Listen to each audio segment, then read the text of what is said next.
Joaquín, vos fuiste prefecto de Siles Zuazo, fuiste un hombre muy cercano a él.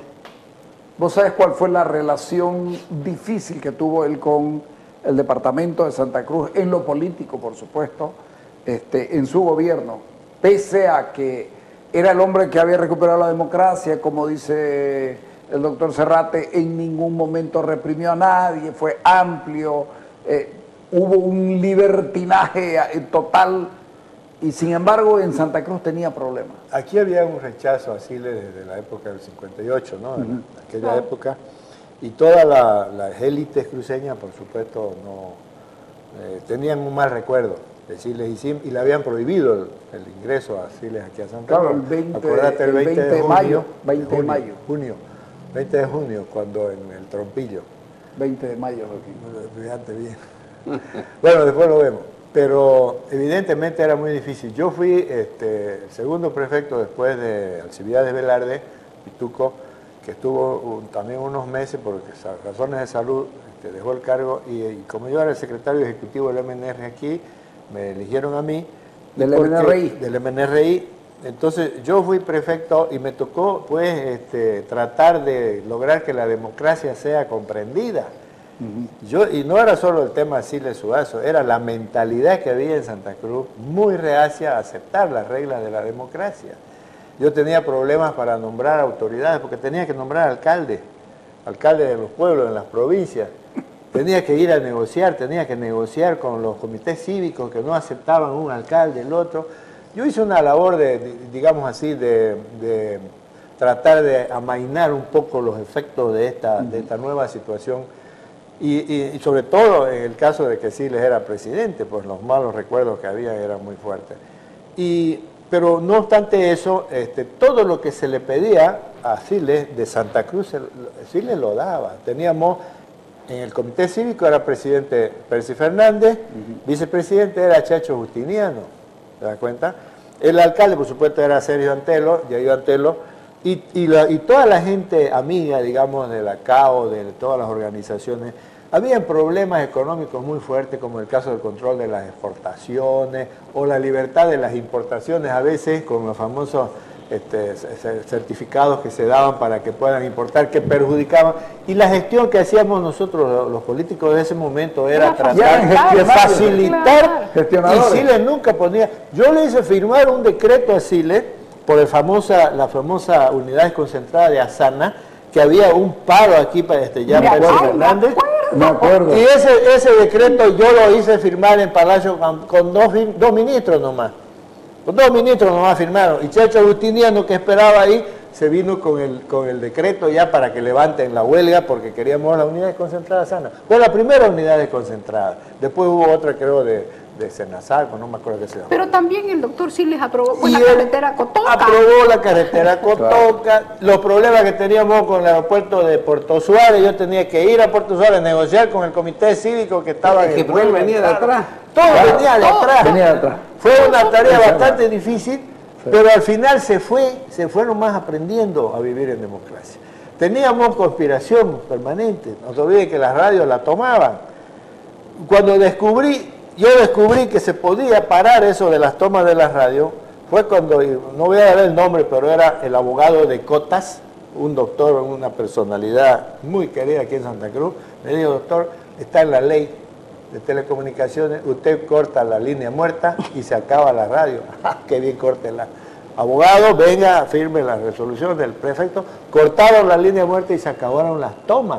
Porque yo llamé a todos los jefes de los medios, inclusive estaba Pedrito Rivero, todos vinieron a la prefectura y le dije: por favor, no permitan más que tomen su radio o que tomen porque también tomaron el canal universitario.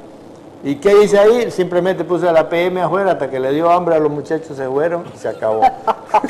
Entonces, era difícil poder iniciar un periodo diferente al que habíamos vivido. Todos vivíamos, pues, correteados y escondidos en las épocas duras ¿no es cierto?, los golpes y contragolpes y todo eso, la dictadura y todo lo demás. Sin embargo, Siles fue un presidente que fue, digamos, facilitador de la solución de los problemas. Nunca en puso realidad problemas. La democracia es eso. La sociedad es contradictoria. Y la democracia consiste realmente en dar libertad para que esas manifestaciones contradictorias se expresen. La lógica de la democracia es encontrar la solución y facilitar. Lo paradójico es que el corazón mismo de la democracia, que es el Parlamento, es el que le hace la vida más difícil a y por eso eso es lo que yo quería tocar. Oiga, Carlos, viendo Basile, mire, yo siempre digo, la historia de Bolivia es mal contada.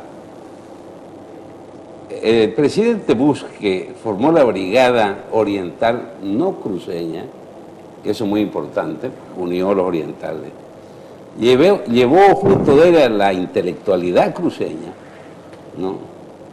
Y Santa Cruz históricamente, desde la colonia, desde que se forma realmente la audiencia Charca, 1557, que este país lo funda el virrey Toledo, ¿no? Otro, fue el pueblo más pobre de Bolivia. Bueno, hace unos años. El Beni había tenido su primavera con la goma, con la castaña. Entonces, cuando llega la década del 50, ¿no? Estaba la ley Bush y comienza a reactivarse, porque Bolivia era un país minero, no petrolero. Comienza a reactivarse el petróleo. Entonces, no es Chile el que suspende la ley Bush. Es Paz. Pero tiene la habilidad de echársela así. No, quien la soporta es... Y entonces el pueblo, claro, eso es verdad, pide. Es Paz el que bueno, y vienen las luchas cívicas, y yo pienso que esa generación que hace la lucha cívica en semejante pobreza es quizás la mejor lograda de Santa Cruz. ¿Por qué? Si un día tenemos un debate acá, van a ver que cuando llega la primer plata de la regalía, que son millones de dólares ya, los cruceños en esa pobreza peregrina no saben qué hacer. Y entonces forman, porque no es verdad que las competencias traen plata, la plata trae competencia. Entonces forman el Comité de Obras Públicas. Forman el Comité de Obras Públicas. ¿no? La idea venía de antes. Y hay un fenómeno. 30. Si ustedes ven... Sí, los planes. Si ustedes ven el censo y el desarrollo de Santa Cruz, va paralelo. El crecimiento de Santa Cruz se inicia con la regalía. Claro. Es paralelo, va creciendo con la regalía. O sea que el crecimiento económico de un pueblo determina el crecimiento demográfico. Y es lo que ocurrió en Santa Cruz. Ahí comienza a levantarse con la regalía. Porque es primera vez que le entra plata. Antes no tenía plata Santa Cruz. Es decir, vivía de lo poco que le mandaba el gobierno central. Yo cuando entraba aquí al colegio no había más que 2 colegios fiscales. Y 2 colegios particulares, había más. ¿Ya? Entonces, con la regalía comienza el desarrollo de Santa Cruz. Uno de los hechos históricos más grandes que tiene Santa Cruz es la reconquista de la regalía, que yo pienso que es el principal hecho económico de lo que es ahora Santa Cruz. Económico y político, porque qué lucidez la de esa generación, como acaba de decir Mario, de pensar que con esa plata se podía impulsar.